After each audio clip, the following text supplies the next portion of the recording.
A gente está nessa nessa série de mensagens baseada no Sermão do Monte, Mateus capítulo 5. E aí a gente vai explorar isso aí durante mais 2 cultos, além desse, para enxugar e tratar literalmente de tudo aquilo que a gente tem só no capítulo 5 de Mateus, que é especificamente as bem-aventuranças.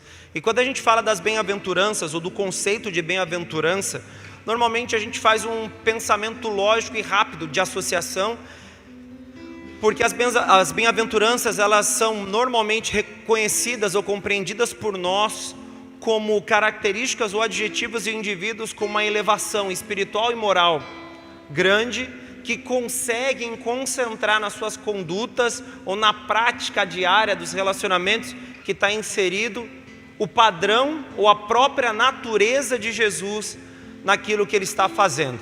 Seria algo muito próximo da ideia da cosmovisão, que é a aplicação da fundamentação bíblica para todas as diferentes experiências que temos, sejam elas experiências sociais, espirituais, sejam elas experiências profissionais, não importa o que seja. A cosmovisão cristã nos coloca como praticantes desses valores e desses princípios em diferentes áreas. Só que o detalhe da bem-aventurança, ou do Sermão do Monte, que vai até o capítulo 7, se eu não me engano, é que Jesus ele concentra praticamente todos os seus ensinos e os seus princípios dentro dessa narrativa, tornando o indivíduo que consegue aplicar todo esse compilado de pensamentos e de valores em alguém que está refletindo ou de alguma forma testemunhando a sua inserção no reino de Deus, ou sua participação no reino de Deus. É aquilo que Cristo espera dos seus, é aquilo que Jesus espera dos seus discípulos, é o seu interesse, é o seu anseio, é a sua vontade, é a sua ambição, é o seu querer, é a soma de todos os seus esforços expressos nesse ensino específico que é o das bem-aventuranças. Mas no fim, o que significa bem-aventurança? No domingo passado a gente fez esse pincelado rápido, tratando a bem-aventurança como o indivíduo que atinge aquilo que nós podemos chamar de alegria ou de felicidade completa. É aquele que é mais do que feliz, ou que está acima da felicidade natural ou tradicional de qualquer ser humano, e que para nós se baseia basicamente no que conseguimos acumular, naquilo que conseguimos experimentar, ou na posição que conseguimos nos colocar. Seria sempre uma progressão individual, narcisista em muitos momentos, antropocêntrica, que faz com que o homem seja o eixo central de todos os eventos. E quando esses eventos colaboram com esse ser humano que está no eixo central, ele é considerado feliz. Só que as bem-aventuranças contradizem todos esses conceitos e apresentam uma outra visão. E essa visão de felicidade superior ou de felicidade elevada, nada se relaciona com as coisas desse mundo. Então a felicidade, ela se baseia no quê? Ela se baseia em tudo aquilo que eu me conecto nessa terra? Não. A felicidade não está ligada a nada deste lugar, nada deste mundo, nada desse planeta. Não há alguém, seja indivíduo, não há coisa, não importando qual seja ela, que possa se tornar o centro real da sua alegria, se isso se amparar nas questões ou nas regras naturais. Por quê? Tudo que existe no mundo se corrompe, tudo aquilo que existe no mundo se finda, tudo aquilo que existe no mundo não foi feito para perdurar para sempre. E eu posso incluir até você e eu. Nós não fomos feitos para perdurar para sempre, pelo menos não da forma que nós nos vemos.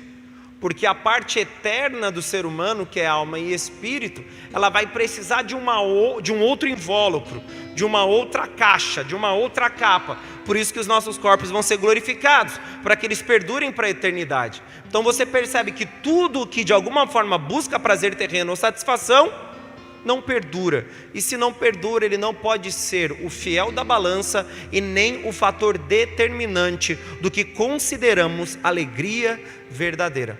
Entendendo esse conceito tão simples, a gente tem que transformar a partir disso a bem-aventurança naquilo que chamamos de pilar central da fé cristã.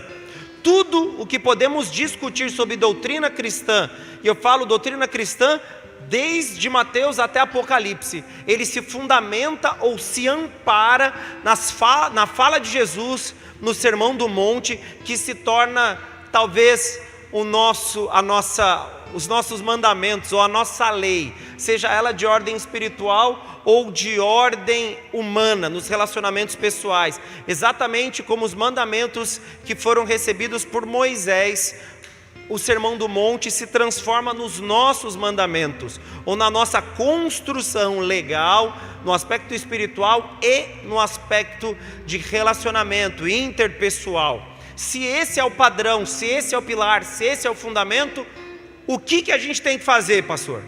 A gente tem que entender o que quer dizer cada uma das bem-aventuranças, qual é o verdadeiro sentido, qual é a verdadeira expectativa de Deus no ensino de cada uma dessas bem-aventuranças, e como nós temos que nos comportar diante dessa verdade que deveria ser transformadora, libertadora, arrebatadora, transformadora. Qual é a nossa resposta diante disso? E antes da gente tratar especificamente das bem-aventuranças, eu gostaria que você abrisse a sua Bíblia em Efésios no capítulo 4, no versículo 24, por favor.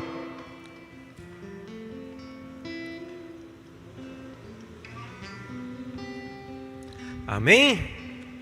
Amém ou não, galera?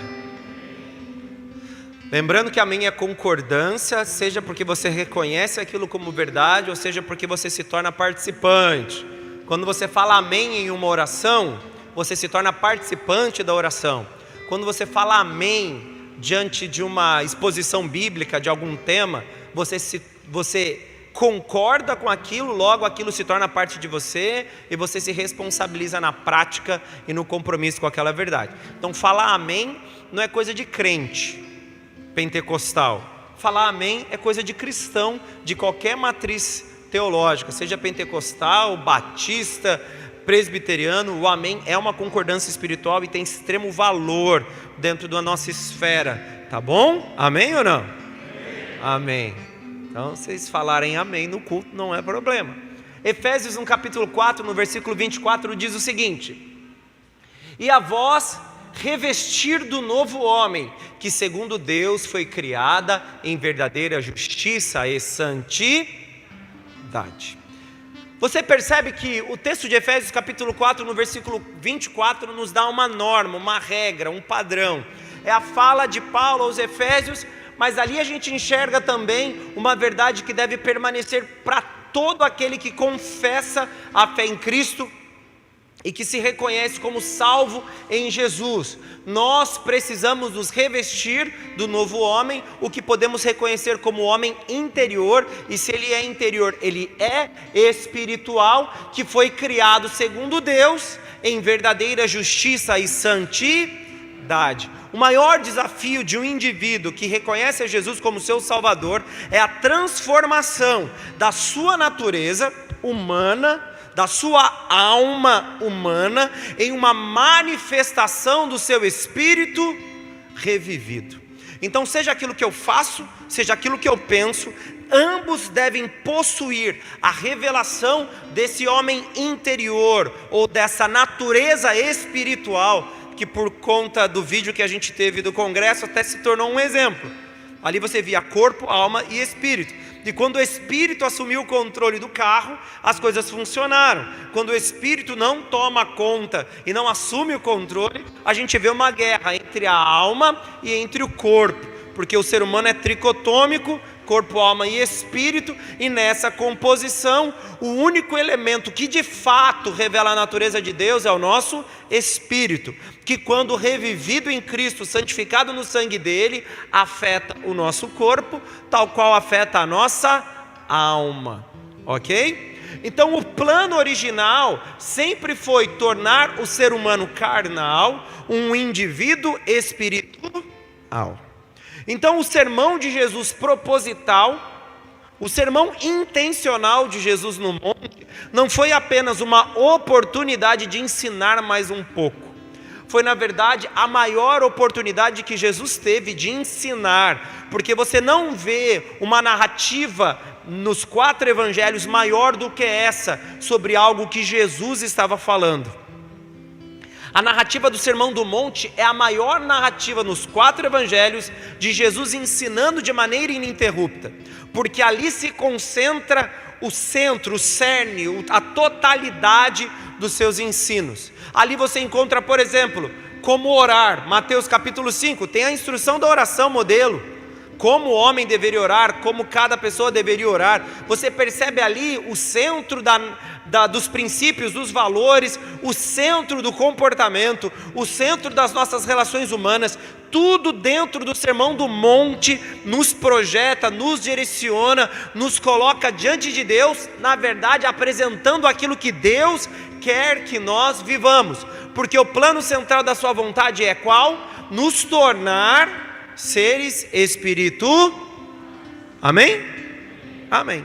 O plano do Senhor é esse, nos transformar em indivíduos espirituais. E aí você percebe que os ensinos do Sermão do Monte, nas bem-aventuranças, eles começam progredindo de uma experiência espiritual individual entre o homem e Deus, e caminha até em relações humanas, sobre como deveríamos resolver as nossas demandas. E hoje a gente vai falar sobre 3 perfis do homem espiritual: o humilde, o que chora e o manso, que representam as 3 primeiras bem-aventuranças. E para a gente começar e tentar aproveitar o tempo que nos resta, Mateus capítulo 5, no versículo 3, por favor.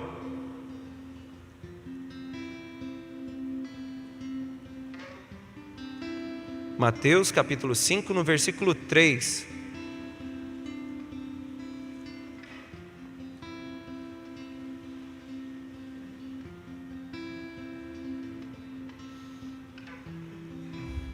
Só corrigindo, a oração modelo está em Mateus capítulo 6, não capítulo 5. Mas agora a gente vai ler o capítulo 5, tá? Só lembrando que eu falei que estava no capítulo 5, não. A oração do Pai Nosso, capítulo 6, mas faz parte do Sermão do Monte. É um único bloco de falas de Jesus. E diz o seguinte: bem-aventurado, bota a Almeida Fiel, por favor, Débora. Bem-aventurado os pobres de espírito, porque deles é o reino dos...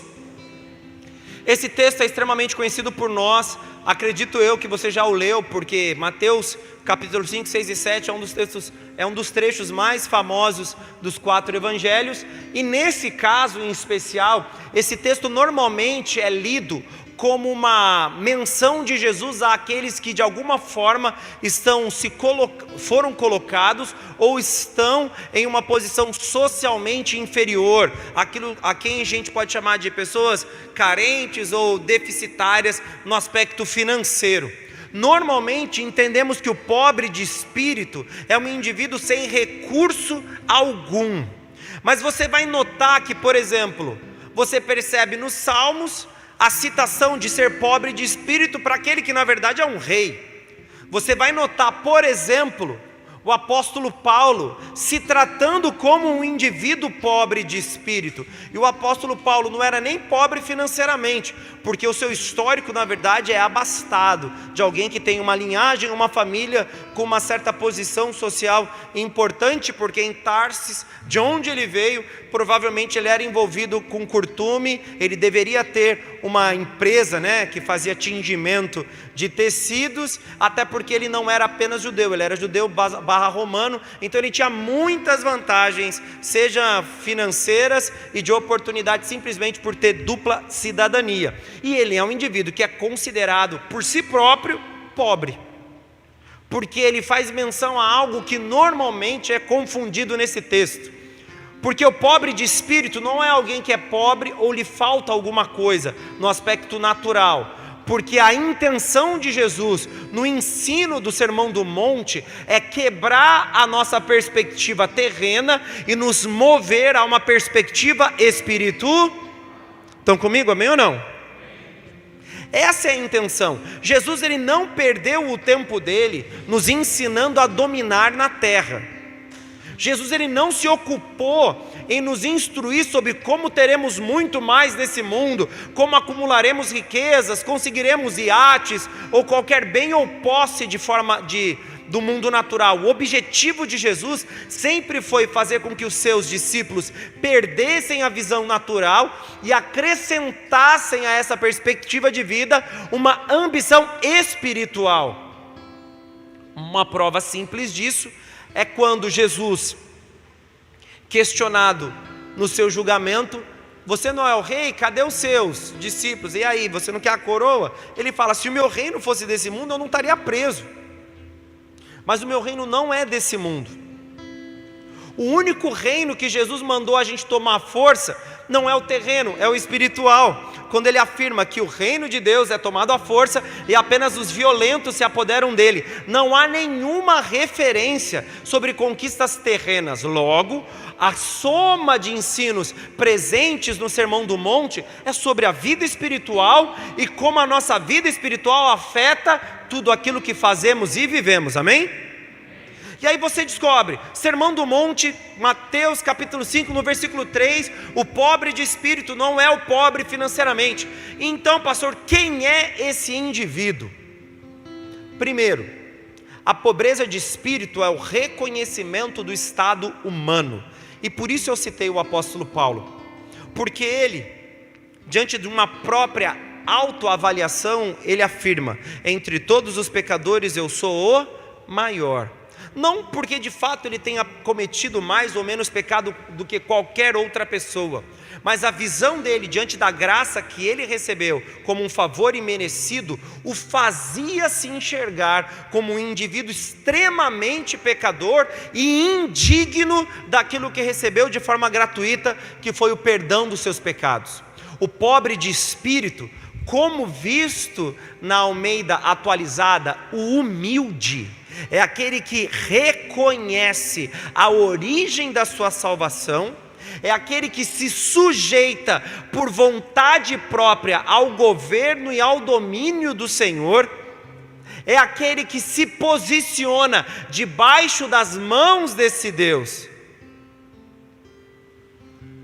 e nessa sujeição reconhece quem é o seu Senhor. Porque até onde eu lembro, a Bíblia pede para que a gente se sujeite.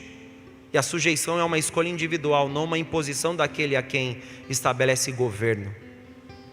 Sujeitai-vos, pois, humildemente, debaixo da potente mão do Senhor. Existe a necessidade do reconhecimento de quem nós somos. E o texto de Mateus, no capítulo 5, versículo 3, aponta ao estado de personalidade, de sentimento e de entendimento individual quanto àquele que reconhece a Deus como seu Salvador. Então, quando você vai ver o Mateus capítulo 5, versículo 3, você se descobre no início da sua conversão. Como? Qual é a primeira ação do Espírito Santo? Nos fazer reconhecer que somos pecadores. A partir do entendimento sobre quem nós somos, nos sujeitamos debaixo da potente mão de um Senhor que pode nos salvar, nos santificar, nos purificar, nos libertar daquilo que era a contaminação dos nossos corpos.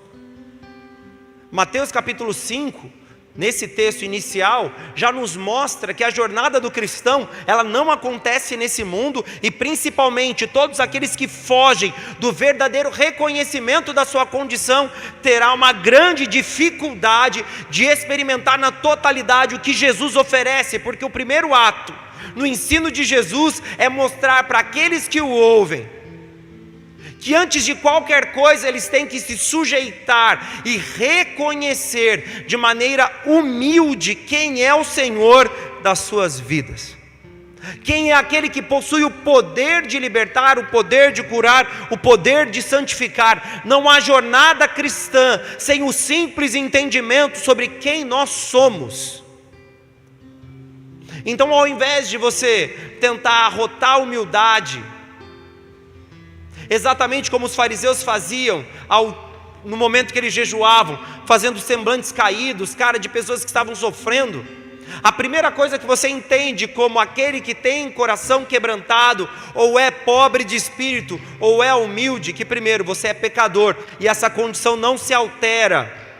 A natureza do homem, ou como o próprio homem, ele é pecador, porque nós temos uma natureza caída, contudo regenerados pela graça que nos alcança, mas que não nos retira a consciência sobre quem nós somos. Ai, pastor, não estou entendendo. Deus, ele resiste a quem? Quem é a pessoa que Deus resiste? Deus resiste aos soberbos. Quem que Deus resiste? Aos. E ele dá graça a quem? Por que ele dá graça ao humilde e resiste ao soberbo? Porque o soberbo não reconhece quem ele é, e o humilde sabe exatamente quem ele é, então ele se sujeita. O texto de Mateus capítulo 5, versículo 3 faz menção a esse princípio. Aos soberbos não há graça. Por quê? Princípio básico da saúde. Quem vai para o médico é porque está saudável, amém? Quem vai para o médico? Quem está doente. Quem vai até Cristo? Quem está doente. Eu não vim para os sãos, mas eu vim para os... O humilde presente em Mateus capítulo 5, versículo 3 é quem? É um indivíduo que reconhece o seu estado espiritual e deseja a remissão ou a redenção dos seus pecados. Ele precisa reconhecer a necessidade de sujeição a um Deus que pode santificá-lo. Antes da gente começar a relativizar dentro de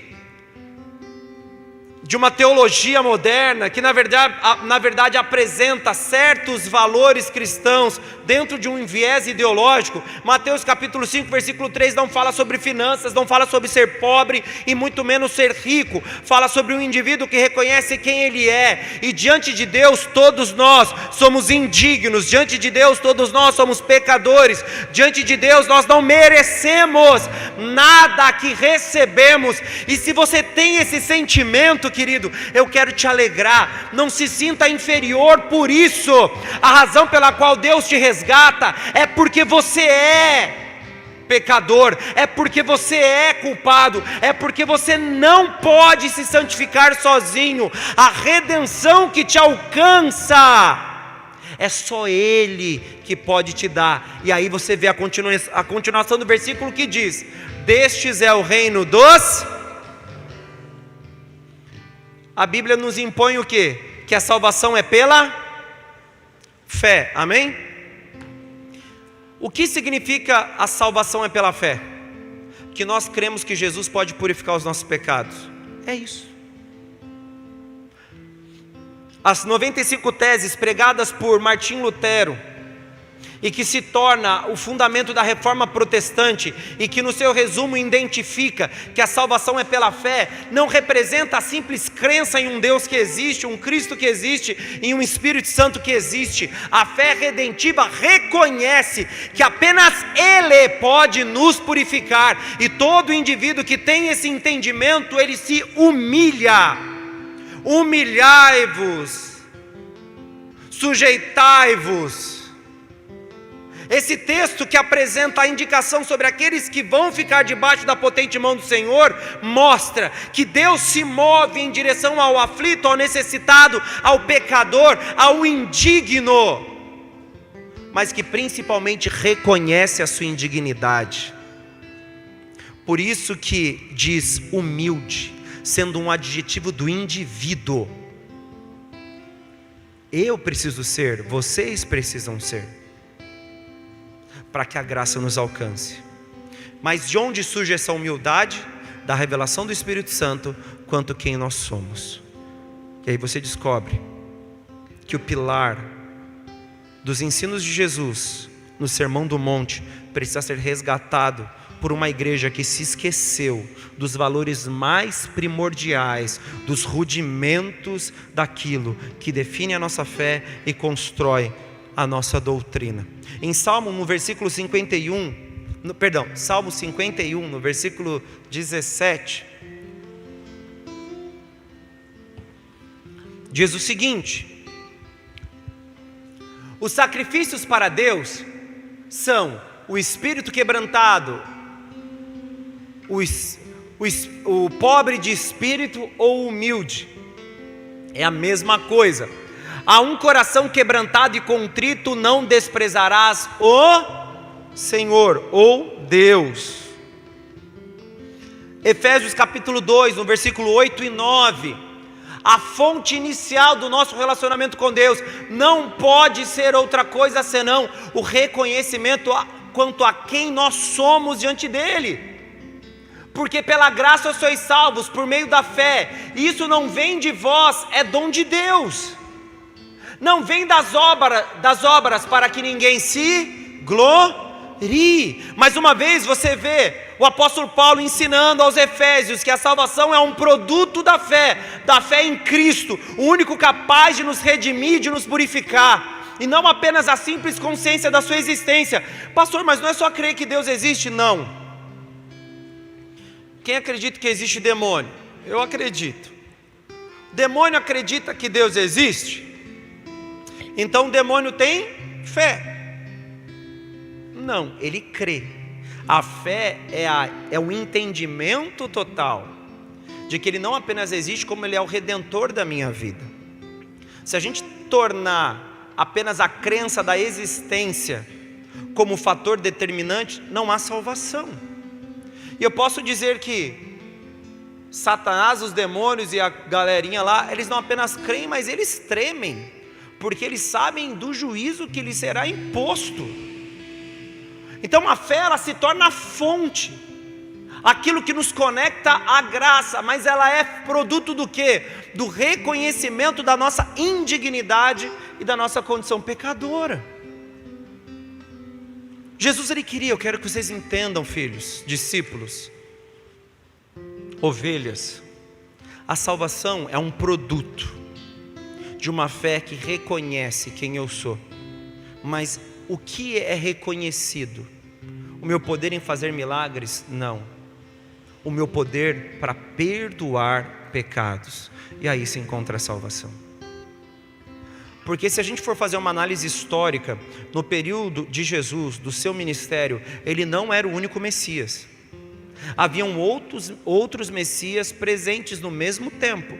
E eu posso acrescentar um outro item. Eles também faziam milagres. Eram indivíduos com poderes sobrenaturais ou capacidades milagrosas. O que distingue Jesus desses indivíduos? O único capaz de perdoar pecados era Cristo. Nenhum dos outros poderia fazer aquilo que apenas o Cordeiro que tira o pecado do mundo é capaz. Mateus capítulo 5, versículo 3, acentua essa característica de Jesus e nos apresenta uma necessidade. 1 Timóteo capítulo 1, no versículo 15.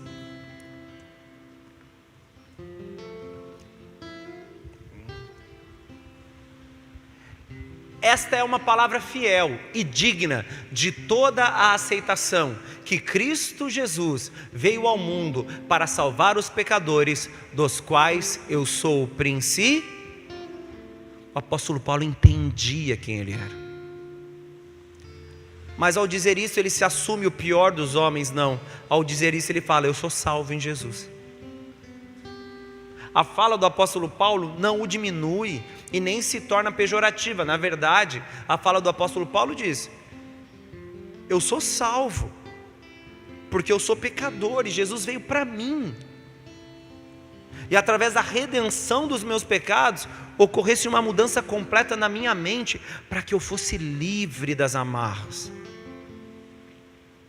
Para que eu não fosse mais prisioneiro de nada que pudesse de alguma forma me dominar.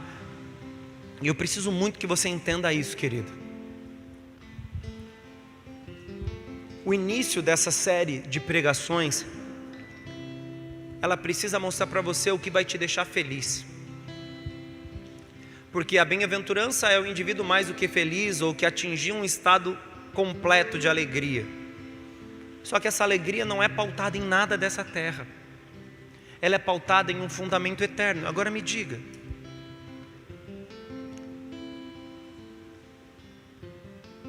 Você realmente está aberto para reconhecer quem você é? Se olhar no espelho e dizer: eu sou pecador, eu não sou perfeito. Eu preciso de mudanças reais na minha vida. E eu estou aberto para essas mudanças. Eu não me fecho, eu não me limito a algo que realmente pode mudar a minha vida de dentro para fora. Talvez eu tenha comportamentos, eu tenha pensamentos, eu tenha hábitos, sei lá. Pode ser qualquer coisa. E que de alguma forma se torna o seu inimigo espiritual. Será que você realmente entendeu isso? Porque se você quer atingir esse estado pleno de alegria que só Deus pode proporcionar, obrigatoriamente você vai ter que reconhecer quem você é. Você não pode se esconder da realidade das coisas. Qual é o seu pecado? Não me interessa. O que você faz ou deixa de fazer, pouco importa. Porque no fim não existe maior ou menor pecado. Quais dos pecados são os piores? Qual dos pecados são os mais danosos? Quais dos pecados são os que a gente pode considerar ou tratar o indivíduo como um sub-humano? Não existe. Porque o problema do pecado não é o que se faz, é a sua consequência. E qual é a consequência do pecado? Agora lá vem o pastor falar de ir para o inferno. Não. Ir para o inferno não é o maior problema do pecado. Como não? Claro que é, pastor. Negócio de crente é mandar os outros para o inferno, não é? Não. Negócio de crente é juntar as pessoas com Deus, não mandar ninguém para o inferno. Ou pelo menos deveria, né? De forma geral. Sabe qual é o grande problema do pecado? De acordo com a Bíblia, e eu acredito nela, é que o pecado é a única coisa que pode gerar separação entre nós e Deus. E pior do que ir para o inferno é estar separado de Deus. A dor do inferno não é do Satanás com espeto. Não vai usar a Idade Média para definir a sua construção sobre o inferno, tá? Um diabo com um casco no pé, um tridente na mão, um rabo, misturado com cultura grega e romana, que se criou como a entidade do inferno. Um bicho com chifre, cara de homem, uma barbichinha, um bigode. Aí modernizou, virou aquele bigodinho style. Da cintura para baixo, corpo de bode, casco, um rabo. Que enfiaram um rabo no bicho com uma pontinha de lança. Não entendi de onde veio essa mistura. Mas basicamente porque essa é a visão do diabo que as pessoas têm. A questão não é o diabo. A questão do inferno não é se vou ficar lá vai ficar lá no tacho de gordura. Se você já viu o quadro da Idade Média, você viu isso. Tá lá, vai ficar queimando no inferno. Um monte de gente lá servindo de lenha para esquentar o tacho, para torturar. Sabe qual é a maior dor? É a separação de Deus. O sentimento que mais deveria afligir o nosso coração é a nossa desconexão do Senhor, é de nós não estarmos como um com Ele. Isso deveria doer o nosso coração. Isso deveria gerar sofrimento, tristeza. E aí você vai parar para pensar, beleza, eu não quero me separar de Deus. O que me atrapalha nessa minha relação com Deus? Eu vou deixar de fazer o que me separa do meu relacionamento com Deus? Não porque eu vou para o inferno, mas é porque eu quero ter Deus perto de mim. O raciocínio deveria ser esse. Ao invés de a gente ficar ensinando, você vai para o inferno, você é um endemoniado, a gente tinha que dizer assim, querido, você ama a Deus até que ponto? Eu amo a Deus demais, pastor. Então faz igual Jesus fazia. Como é que Jesus fazia? Ele chegava nas pessoas e dizia assim, ó: quer vir após mim? Então siga-me. E o que essas pessoas faziam, pastor? Abandonavam o que estavam fazendo. Tinha gente que estava pescando, tinha gente que estava cobrando imposto. Não era só sobre fazer coisa errada. Pedro estava trabalhando. Mateus estava cobrando impostos. Eles deixaram o que estavam fazendo para andar com Jesus. Por quê? Porque Jesus fez um convite? Não, porque eles tiveram consciência de quem eles eram. Eles se tornaram pobres de espírito, e ao reconhecerem a pobreza do seu espírito, enxergaram em Cristo a redenção que ninguém lhes poderia oferecer. E ali começa a jornada deles. É um raciocínio simples. Por isso que Jesus inicia a construção da bem-aventurança como um convite. Vocês que estão pobres de espírito, ou que se reconhecem como pecadores, ou que são humildes. A humildade aqui não é sobre aquela babinha que escorre no canto, eu sou humilde. É sobre reconhecimento da sua própria pequenez. Eu sei quem eu sou. Então, de vocês que sabem quem vocês são, o reino dos céus é de vocês. Ninguém vai roubar, porque vocês estão abertos para a redenção, vocês estão abertos para a transformação, vocês estão abertos para a mudança interior de vocês. Tudo aquilo que eu posso oferecer na cruz, que Ele iria fazer, pode ter certeza que vai alcançar vocês, porque vocês sabem que vocês são pecadores e carecem da graça. A partir desse pensamento, você entende por que Jesus começou iniciando a historinha da bem-aventuranças, mostrando: mano, você tem que saber que você é pecador. E a partir do entendimento, constrói-se um caminho de redenção até que atinjamos o estado pleno de salvação e transformação. Abra a tua Bíblia, por favor, em Hebreus capítulo 6, no 1º ao 3º verso.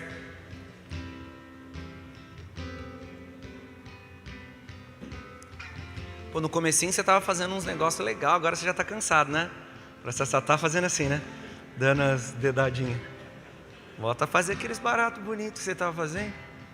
Os dedilhadinhos e tal, né? Cansou, né? Estou sabendo. Hebreus capítulo 6, do 1º ao 3º verso. É padrão, os caras começam mostrando o talento musical dele. Aí começa a demorar, porque o prego demora. Aí já começa. Daqui a pouco eles vão fazer aquelas notinhas que você só segura no seu nome. Você fica passando o dedo assim e faz a mesma nota. As músicas worship é basicamente isso, né? E botam, se puder botar efeito, já era. Aí eles colocam no looping ali, ó. Pum. É igual o cara do teclado faz quando tá cansado. Vai lá, pisa, deixa no... Deixa eu esticar.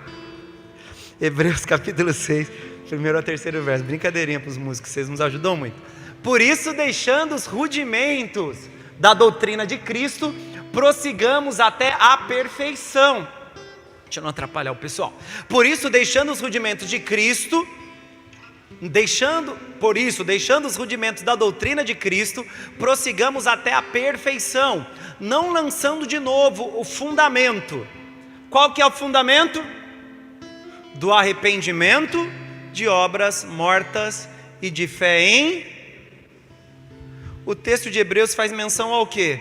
Mateus capítulo 5, versículo 3. Qual é o rudimento da doutrina de Cristo? Arrependei-vos. Qual é o rudimento da doutrina de Cristo? Sou pecador. Qual é o rudimento da doutrina de Cristo? Eu careço da graça que eu mesmo não posso oferecer a mim. Qual é o rudimento da doutrina de Cristo? A revelação do Espírito Santo, que é o quê? Que somos pecadores.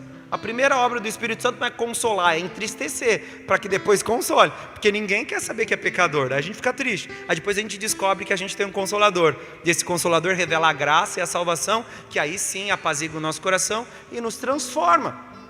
Aqui você vê de forma clara, nítida e real. A primeira doutrina de Jesus é simplesmente nos mostrar que a gente tem que se arrepender. Do que? Não sei, eu não vou adivinhar aqui. Você sabe. Eu sou pastor e eu tenho uma sacola de razões para me arrepender. Ah, quando você se converteu, pastor? Não, é hoje, nesse momento. Eu não atingi ainda o estado completo de perfeição. Eu estou naquela palavra ali, prossigamos. Eu estou prosseguindo, eu não atingi. Enquanto eu não alcanço, o processo movido pelos rudimentos ocorre dentro de mim, até que eu alcance perfeição. Mas aqui está falando não lançando. A questão é, já que você começou a caminhar, não volta para o começo da história. É isso que esse texto está dizendo. Você já conhece a verdade, vou ter que falar de novo que Jesus te ama e você tem que se arrepender? Não. Vamos aprender coisas novas que vão acrescentar maturidade espiritual e revelação para você. É isso que o texto está dizendo. Eu sei que eu sou pecador, eu não preciso que ninguém me fale que eu sou pecador, e eu não preciso que ninguém me incentive a me arrepender. Isso já está em mim, e eu tenho que me arrepender, e principalmente ao me arrepender, produzir frutos dignos de arrependimento, porque arrependimento não é uma palavra que sai da minha boca, é uma atitude que é revelada pela minha conduta. E aí você descobre que o indivíduo realmente compreendeu os fundamentos básicos da doutrina cristã. Estão comigo? Amém, queridos? Então, primeira bem-aventuranças, a gente pode resumi-la em uma palavra, que é arrependimento. Essa é a primeira bem-aventurança. E todos os que se arrependem herdarão o reino dos... Por quê? É só você lembrar do ladrão na cruz. Ele pede para Jesus. E o que Jesus responde para ele? Hoje mesmo estarás comigo no paraíso. Ele se arrependeu. E ele ainda exortou o outro ladrão: não, tem esse cara aí, se ele acha que é Deus mesmo, sai da cruz. Meu, cala sua boca, ele é Jesus mesmo, ele é Deus, ele é Cristo, ele é o Redentor. Ele falou: esquece esse aí, tipo, faz de conta, café com leite, me perdoa. Aí Jesus apresenta: hoje mesmo estarás comigo no paraíso. Paraíso também conhecido como o reino de Deus, a eternidade, da maneira que você quiser chamar. Amém? Segunda bem-aventuranças: mais do que feliz é aquele que se arrepende, e mais do que feliz é aquele que chora. E talvez aí esteja a maior contradição nas nossas mentes. Sofrimento pode ser parte da vida cristã? Não pode ser parte da vida cristã. Sofrimento é parte da vida cristã. O processo de sofrer não foi eliminado da vida de nenhum cristão. Como, pastor? A Bíblia diz o quê? Que o sol brilha para justos e injustos, ou para o ímpio e para o santo. O sol não brilha para todos? Se o sol brilha para todos, a chuva também cai em todos, a seca cai para todos, o granizo cai para todos, a bomba explode na cabeça de todos. Ou você acha que pandemia mundial, os crentes estão liberados do Covid, nenhum crente vai pegar? Não, pegou também. Deus, ele não é injusto. A oferta de oportunidade de redenção e de juízo, quando é posta na terra, alcança a todos, até os cristãos ou os crentes. Nós não somos eximidos de nada. Logo, também é bem-aventurado os que choram, mas existe uma diferença, e ela se torna a principal. Nós somos bem-aventurados por chorarmos, ou ao chorarmos, porque seremos consolados. E isso, infelizmente, não vai acontecer com todos, porque é o Espírito Santo que consola. Logo você tem que estar sendo habitado por Ele. É Deus que enxugará dos nossos olhos todas as lágrimas. Então você tem que estar andando com Ele. Aí você lembra por que Deus começou a bem-aventurança com arrependimento. Eu me arrependo, me torno um. Ao me tornar um, Ele enxuga minha lágrima, Ele cuida de mim. Pastor, você está dizendo o quê? Eu estou dizendo, querido, que quando você se sujeita a Ele, você se torna propriedade dEle. Pastor, mas todas as pessoas são de Deus? Não. Todos os crentes são de Deus? Não. Só são de Deus aqueles que começaram a sua jornada na primeira bem-aventurança. Pastor, mas eu acredito. Aí é uma fé pessoal e eu a respeito, eu não posso discutir com você. A doutrina bíblica não diz que todos somos de Deus. A doutrina bíblica diz que todos somos criaturas de Deus, ou feitos por Ele, mas não somos dele no sentido do pertencimento. Por quê? Porque o mundo jaz na mão do maligno, e a Bíblia também fala dos filhos da rebeldia, que são do maligno. E quem são os filhos da rebeldia? Aqueles que não vivem a primeira bem-aventurança, que é o arrependimento ou a sujeição à vontade do Senhor que o redime. Então está dizendo que eu sou do diabo? Eu não, a Bíblia que fala isso. E eu sou cristão, é uma igreja, eu sou pastor, e os nossos princípios são esses. Se a gente estiver errado, lá no céu a gente vai descobrir, mas a gente é norteado por esse livro, que é a Bíblia. enquanto entendermos que ela é inerrante, é a palavra de Deus, é Deus sendo manifesto, a gente não vai contra ela, a gente sempre vai da maneira que ela nos conduz, o que às vezes nos coloca em posições desconfortáveis, mas Jesus também disse isso, que da mesma forma que o mundo o odeia, também nos odiaria. Então vamos continuar nisso, é uma condição contínua e não vai mudar.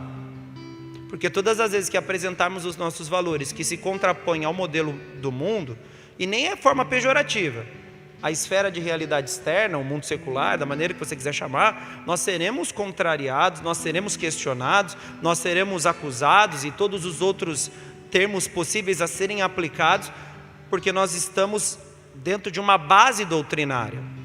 Podem nos chamar de fanáticos religiosos, aí é um direito do indivíduo também de nos xingar, contudo, é o nosso direito construir, conduzir a nossa vida dentro desses valores. No foro pessoal, ninguém pode ir contra o que nós cremos. Logo, para me tornar filho de Deus, eu tenho que me arrepender. Por quê, pastor? Porque a Bíblia ensina que nós recebemos o espírito de adoção. Nós não somos filhos desde sempre. Nós recebemos o espírito de adoção. Esse espírito de adoção veio de onde? Do reconhecimento de Jesus como Salvador, a sujeição debaixo da sua potente mão e a humildade de reconhecer que Ele nos santifica. Se nós reconhecemos a Jesus como nosso único e suficiente Salvador, nos submetemos à sua vontade, nós recebemos o espírito de adoção, que nos faz dizer Abba Pai, ou Paizinho, como filhos pequenos, bebês e crianças. É condicional, o que nem sempre as pessoas reconhecem ou entendem. Parte disso também é fruto do desconhecimento das doutrinas bíblicas, como também nós desconhecemos outras questões que talvez não estejamos familiarizados. Mateus capítulo 5, no versículo 4, abre a sua Bíblia, por favor. Querido, tenham paciência comigo, por favor. A gente está no segundo e a gente vai ter um terceiro ainda.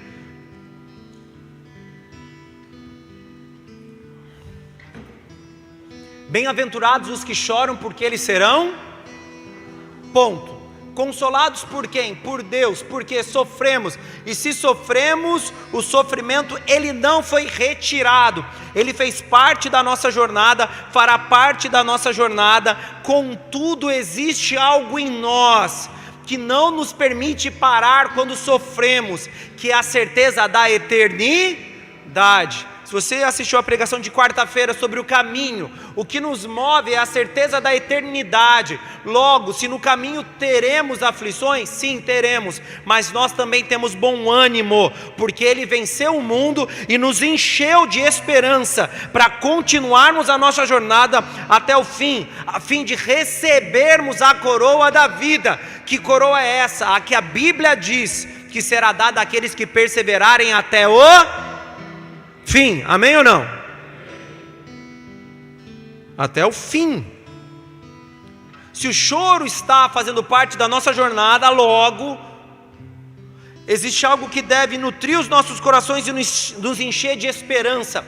Diante de toda lágrima que cai dos nossos olhos, haverá sempre a mão de Deus estendida para acalmar os nossos corações, para nos fazer continuar andando e alcançar aquilo que Ele tem para as nossas vidas, amém ou não? Abra a tua Bíblia, por favor, 2 Coríntios capítulo 7, no versículo 10.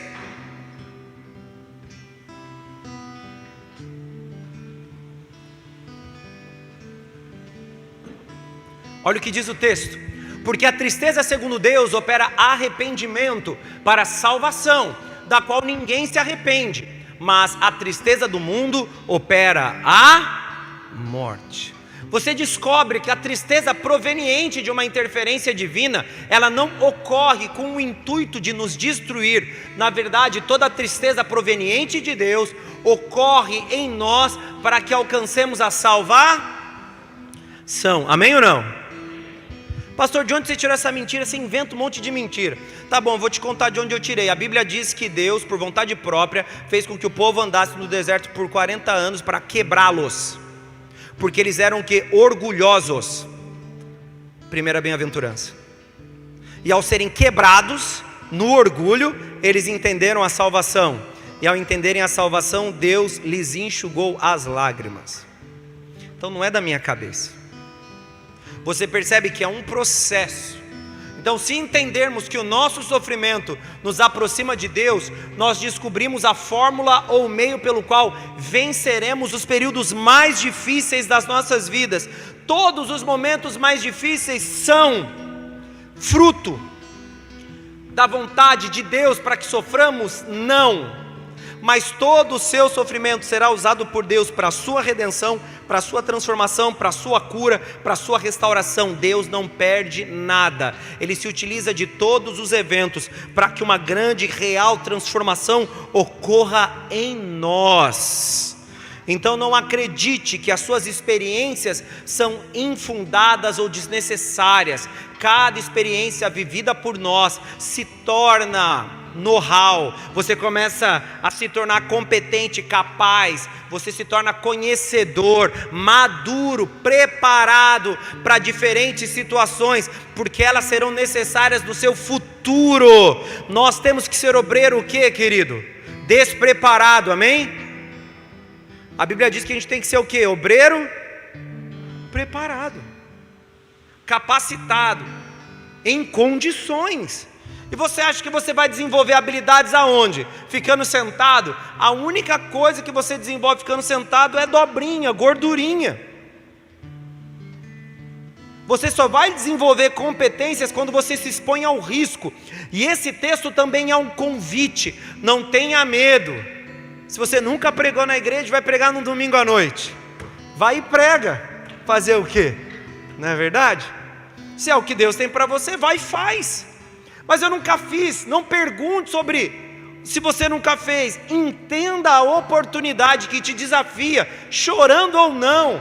Semeia. Aqueles que com lágrimas semeiam, com júbilo ceifarão. Nós temos a tendência a parar diante do sofrimento, quando na verdade o que Deus quer é que tenhamos a coragem necessária para continuarmos e cumprirmos aquilo que Ele tem para nós. Não se permita ser dominado. Domine aquilo que você sente, porque cada lágrima que cai dos teus olhos, ou cada momento difícil, será um grande aprendizado para amadurecimento e transformação. Salmo 30, no versículo 5, por favor. Tentar acelerar ao máximo. Porque a sua ira dura só um momento, no seu favor está a vida. O choro pode durar uma noite, mas a alegria vem pela manhã ou ao amanhecer. A ira de Deus, seja na correção dele, ou em qualquer outro evento que ocorra diante de nós, não é extensiva, não se estende, não se prolonga, é só um momento, é um período de aprendizado e de desenvolvimento. Na verdade, o que Deus faz de forma longa, e eu posso dizer até eterna, é liberar sobre nós a vida que realmente nos transforma, e ao ponto de nos transformar e nos tornar em fonte de vida para outras pessoas. Ele quer nos preparar diante de cenários que em muitos momentos se mostram adversos e impossíveis de serem vencidos. 1 Samuel capítulo 1, no versículo 2, 8, 10 e 15. Todo mundo conhece a história de Ana, mãe de Samuel? Todo mundo conhece. As mulheres que oram para engravidar conhecem até um pouco mais, porque essa é a narrativa de uma mulher estéril que diante de Deus busca favor no Senhor, e Deus lhe dá o favor e ela engravida. Você vai perceber inicialmente que a narrativa se apresenta como a declaração de uma mulher sofrida e cansada de ser envergonhada, espizinhada ou qualquer outra coisa. Diz assim: e este tinha duas mulheres, o nome de uma era Ana e o da outra Penina. E Penina tinha filhos, porém Ana não os tinha.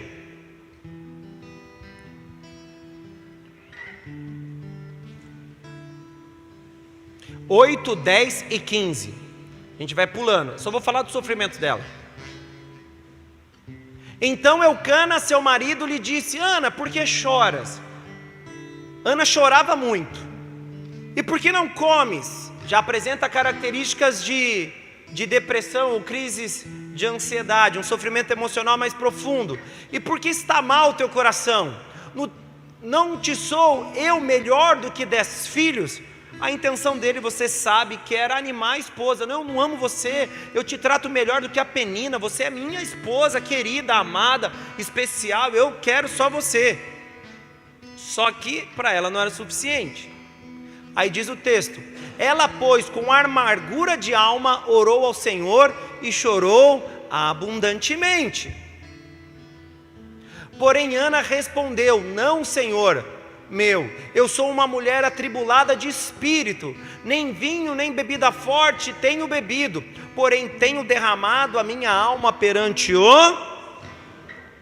A escolha dessa mulher foi clara e proposital. Ela decide se entregar diante de Deus, porque ela sabe que só Deus pode curar a sua alma. Ela queria alcançar algo que só Deus poderia lhe dar. Ela poderia ser acalmada e acalentada pelo seu marido, e ela não desejou isso. Ela poderia ter qualquer outro tipo de conforto, mas ela tinha algo em seu coração, que era o desejo de ter filhos, e ela sabia que apenas Deus poderia lhe dar aquilo que ela precisava. A consciência das nossas mentes deve ser que Deus é a fonte de consolo para os momentos mais difíceis das nossas vidas, e que principalmente Ele não ignora o nosso sofrimento. Ele não faz vista grossa ou pouco caso com a dor dos nossos corações. Ele se preocupa com aquilo que ocorre conosco, com as dores mais internas. Só que a gente tem que seguir a regrinha: arrependimento e consolo, para nos tornarmos participantes desse processo curativo e salvífico, porque sem isso é impossível nos beneficiarmos de todas as dádivas vindas de Deus. Se você vai sofrer, provavelmente você esteja sofrendo. Se você vai chorar, talvez você tenha uma infinidade de razões para isso. Mas eu quero também agregar isso, a esperança, que é um pouco das coisas que esse texto diz. Tenha esperança. Os seus olhos podem ser enxugados. Suas lágrimas não vão cair de forma aleatória ao chão. Deus, Ele pode alcançá-las, e Ele deseja fazer isso. Se você for pobre de espírito, Ele vai ter acesso livre. Mas Ele não é Deus. Ele é Deus, mas não é intruso.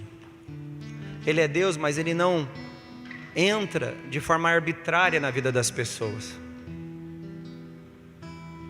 Ele não impõe a ninguém o reconhecimento da sua divindade, nem a aceitação daquilo que Ele oferece. Mas para todos o que reconhecem, lhes deu o poder de serem feitos filhos de Deus. Logo, Ele vai enxugar suas lágrimas. Você precisa, e eu preciso, ter esse entendimento. Apocalipse capítulo 21, no versículo 4. Me perdoe se está sendo tão rápido, querido. É para que eu não me prolongue demais.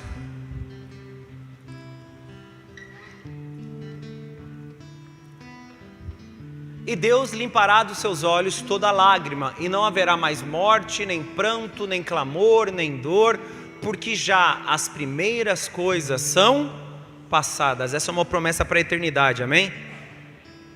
E enquanto estivermos nessa terra, Deus vai ter as lágrimas sendo derramadas dos nossos olhos. Mas quando a gente chegar nessa terra de Apocalipse 21, 4, já não vai haver mais choro nem tristeza, porque nós seremos inseridos em uma realidade perfeita, que nos tira toda dor e todo sofrimento. Isaías capítulo 61, no versículo 3, por favor.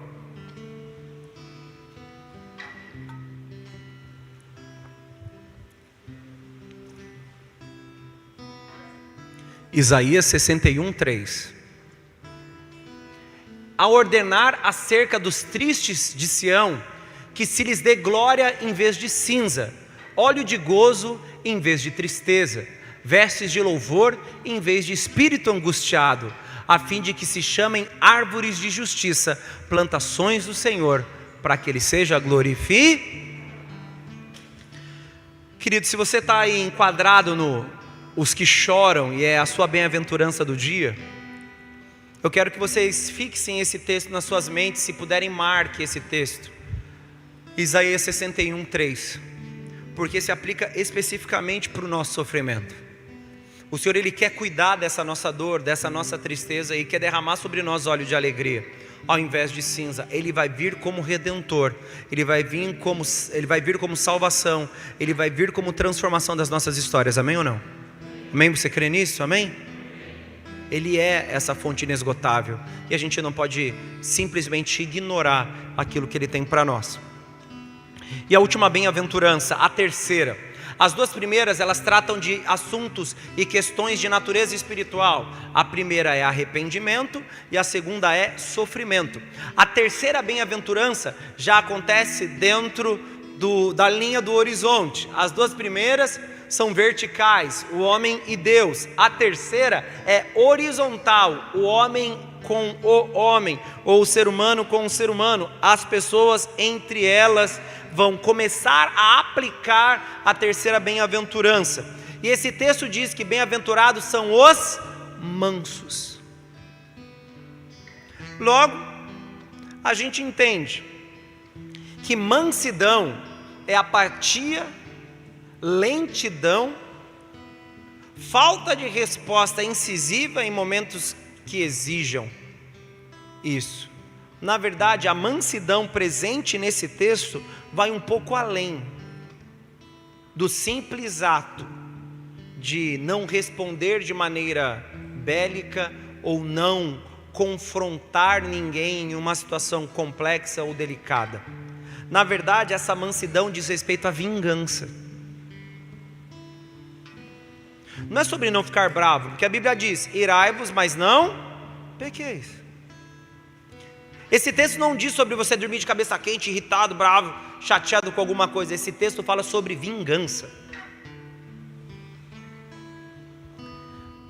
E por que Jesus, ele logo aplica a terceira bem-aventurança, o contexto de vingança? Primeiro, arrependimento. Segundo é o quê? Ele vai enxugar todas as... Se Deus vai enxugar suas lágrimas, você precisa se vingar de alguém? Não. A Bíblia diz que a vingança é de quem? Do Senhor. E aí você vê uma conduta que talvez é esquecida por nós. E aí eu vou ser honesto. Dentro dessa nova construção da masculinidade, o homem se tornou o bichão, mas se esqueceu de princípios elementares.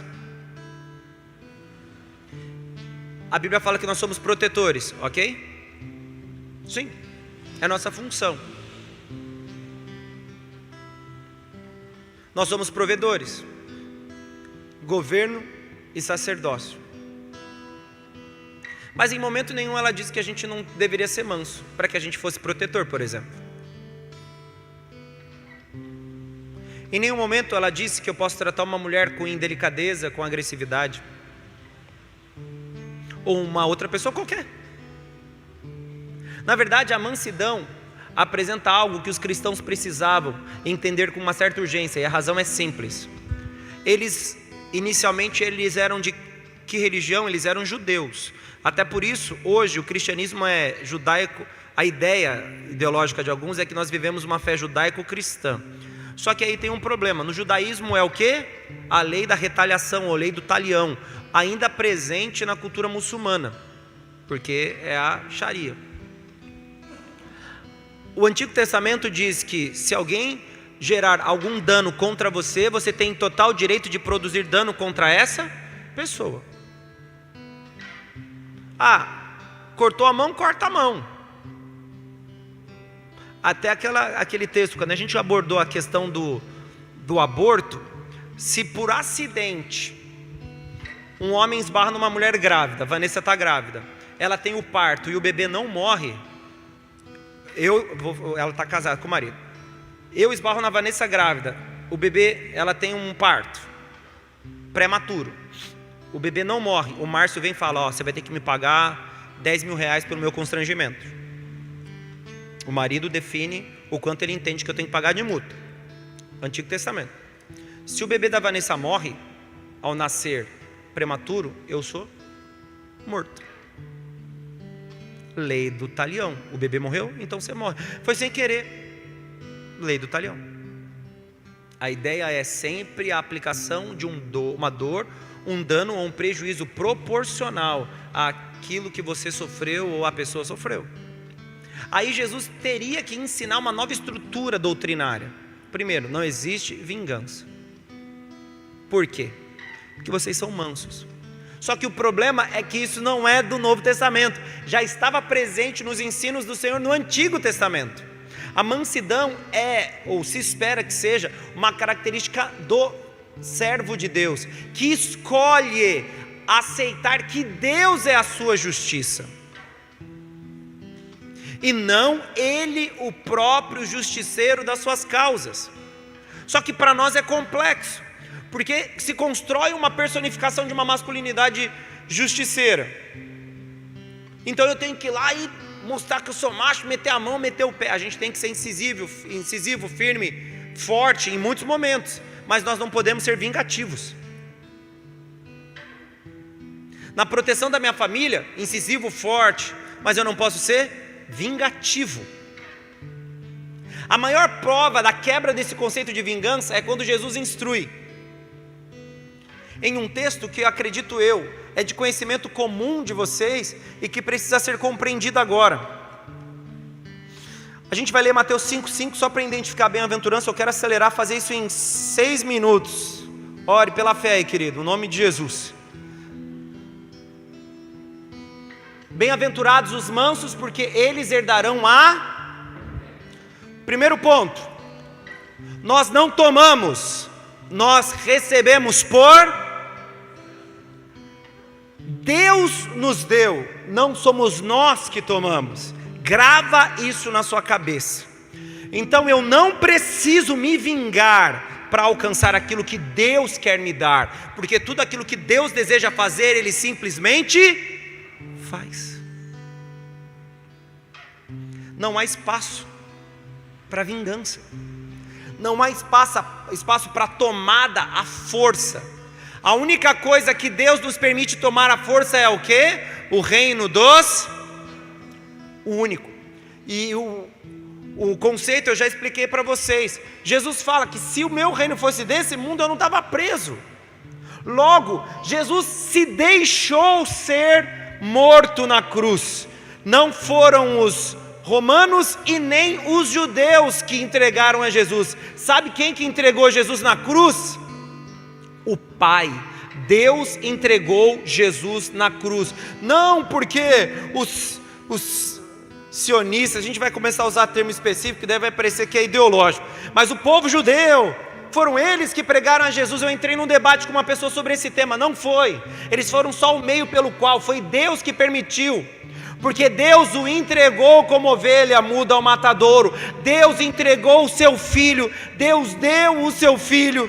João 3,16, porque Deus amou muito de tal maneira que entregou o seu filho, deixou o seu filho, deu o seu filho, para que todo aquele que nele cresce não perecesse, mas tivesse vida eterna. Ele deu para quê? Para passear na terra? Não, para morrer na cruz. E Jesus foi o quê? Vai Pedrão, mete a faca, passa, mata todo mundo, vamos se armar, pegar revólver, arma laser, espada Jedi, vamos nos preparar, se alguém chegar a gente vai tacar fogo, bomba. Não, se alguém chegar se entrega. Ai pastor, mas isso aí é covardia, Deus nos fez valentes. Sim, mas Deus também falou que Ele é a nossa justiça. Se sua valentia se aplica, ela é protetiva, e não é de autopreservação, é da preservação de terceiros. Porque quanto a nós, Deus vai julgar. Falam mal de você, seja manso. Te prejudicaram, seja manso. Te agrediram, te roubaram, pastor, mas isso é loucura. Seja manso. Efésios capítulo 4, no versículo 26, olha o que diz o texto.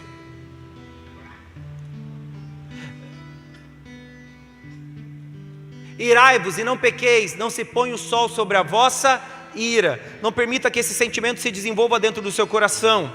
Abra a tua Bíblia, por favor, em Romanos capítulo 12, no versículo 18 até o 21.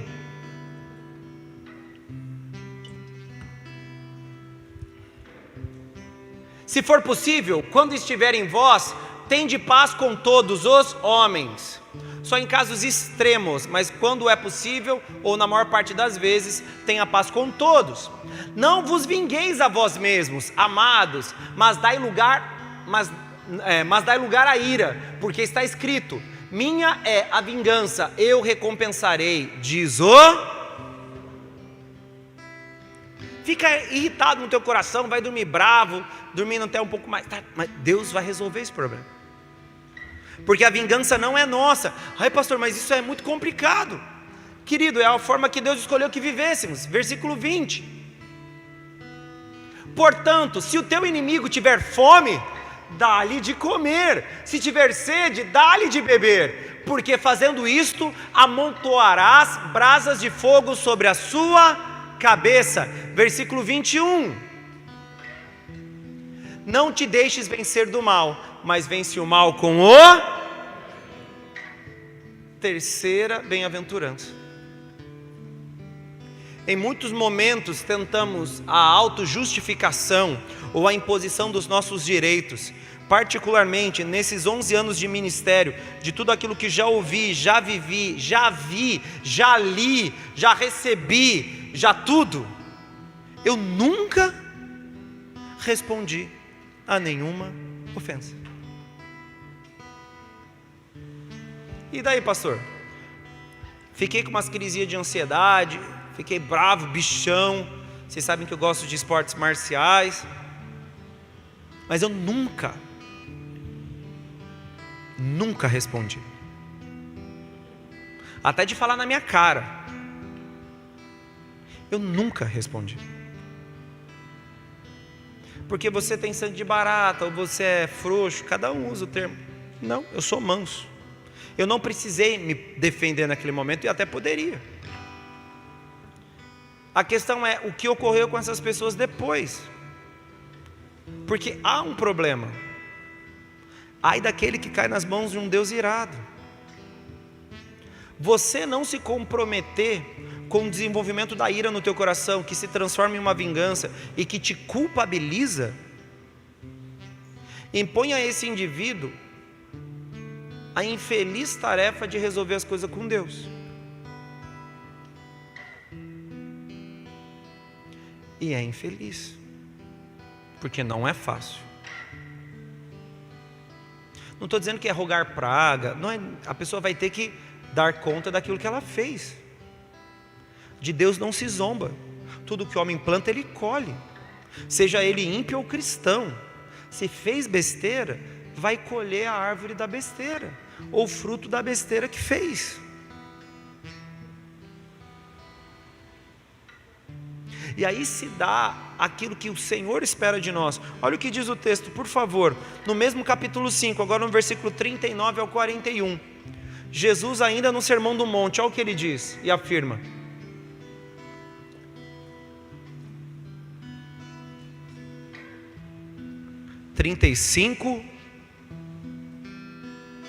5:39 até o 41.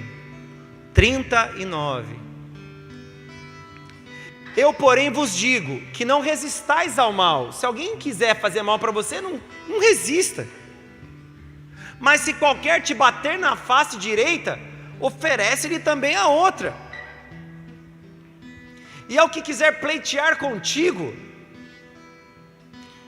bater em você e roubar você, e tirar-te a túnica, largue-te também a capa. Não leva a túnica não, toma a capa e vai com Deus. E se qualquer te obrigar a caminhar uma milha, vai com ele. Por que Jesus diz isso aos seus? Não se incomodem em se vingar, porque a vingança é a aquisição de um pertence terreno, e vocês não têm que se ocupar com as coisas da terra. Se alguém está trabalhando, fazendo propaganda para manchar sua reputação, deixa fazer. A árvore se conhece pelo fruto. Mas o mundo mudou. Mas as minhas palavras não mudam. Deus, não muda. Deixa. Estão tentando me complicar, me prejudicar, me roubar, deixa. Pastor, mas isso é um comportamento que é inadmissível na minha cultura. A sua cultura é nova. Mateus 5, 6 e 7. Cultura do reino. Padrões vindos de Deus e que se comportam como uma contracultura terrena. O terceiro bem-aventurado não é vingativo, porque ele sabe quem é o Deus dele e sabe aquilo que o seu Deus é capaz de fazer. E agora me diga, por favor, antes da gente encerrar, o que você já colheu de substancial sendo movido pela ira da vingança? Primeiro, você conseguiu se sentir vingado? Você se sentiu com a honra lavada? É irônico, mas ninguém que se vinga se sente satisfeito.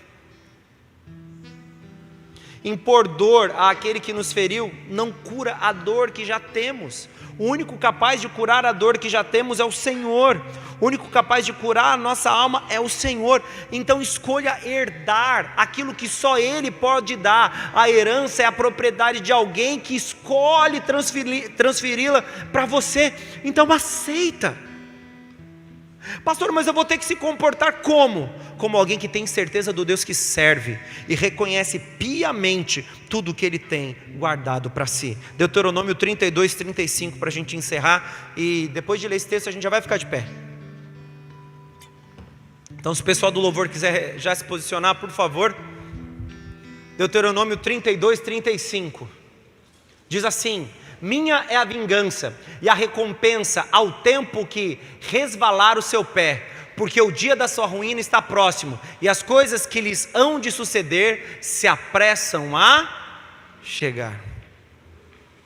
Ele é a nossa vingança, Ele é a nossa justiça, Ele é o nosso socorro bem presente na hora da angústia, Ele é aquele que enxuga as nossas lágrimas, Ele é o que nos dá acesso ao reino. Eu quero que vocês entendam esses pilares, queridos, para que isso seja construído dentro de você, porque nós estamos caminhando para o fim de uma quarentena, e nós temos que dar uma resposta espiritual para tudo que vai ser vivido após esse período e que já está sendo visto. Só que momentos de extrema dificuldade nos torna sobreviventes. E o sobrevivente, com o passar do tempo, se torna egoísta. Ele perde a perspectiva eterna das coisas e a única coisa que ele faz é tentar sobreviver a qualquer custo. Tentar garantir algo que ele possa ter para se sustentar até depois do pior momento da sua vida. Mas nós não somos prisioneiros dessa terra. Nós somos cidadãos dos céus. Eu quero que você entenda quem você é no Senhor. Poxa, pastor, eu gosto daquelas suas pregações mais... Não, você está precisando de uma palavra pastoral. Você está precisando se recolocar dentro do eixo do Espírito, recuperar sua identidade em Deus, buscar aquilo que realmente transforma você de dentro para fora. Porque capa por capa, ela vai ser transformada. A nossa carne já é pecadora. Deus vai ter que nos dar novos corpos, porque esse aqui não entra no céu. Então começa a alimentar o teu espírito e mudar o seu interior, para que você tenha uma vida completa nele. Comece se arrependendo, mesmo se você já está caminhando com ele há muito tempo. Depois, se você está sofrendo, deixa ele enxugar a tua lágrima nessa noite. Ou se você já está no nível horizontal, se você está odiando alguém, porque no seu julgamento essa pessoa cometeu uma injustiça, deixa Deus então ser o juiz. Deixa Ele julgar essa causa. Ele é justo, até na aplicação da sentença. Porque se for eu, se a pessoa furar o meu dedo, eu vou querer arrancar o olho dela, porque a dor é minha, é subjetiva. Eu posso aplicar eu me comportar de uma maneira injusta. Então, ao invés de eu ser injusto, deixo que Deus, o único que é justo, faça a justiça. Pastor, mas isso tem que ser tratado dentro de mim. Arrependimento e choro. Deixa que Ele trate, para que você se torne mais do que feliz. Imagine você livre da necessidade de vingar-se de alguém. Você livre desse sentimento de ódio que te persegue há tantos anos, e que você até hoje não conseguiu se recuperar de algo que alguém fez para você há 10 anos atrás. Você tinha 22 anos e você sofreu, e você ainda carrega esse sofrimento até hoje. Não vejo a hora de algo ruim acontecer com essa pessoa, dela sofrer como ela me fez sofrer. Calma. Não deixe o seu ódio contaminar o teu coração e te comprometer como um veneno. Você conhece essa frase pelo pensador, conhecido filósofo Seu Madruga: a vingança nunca é plena, mata a alma e envenena. Pode não ser bíblico, pode não ser nenhum filósofo famoso, mas é verdade. Vai te comprometer, vai criar um padrão de operação que, ao invés de te ajudar, te consome e te destrói. Se livra disso, querido. Seja curado no nome de Jesus. Seja bem-aventurado, mais do que feliz. Fique de pé, por favor, em nome de Jesus.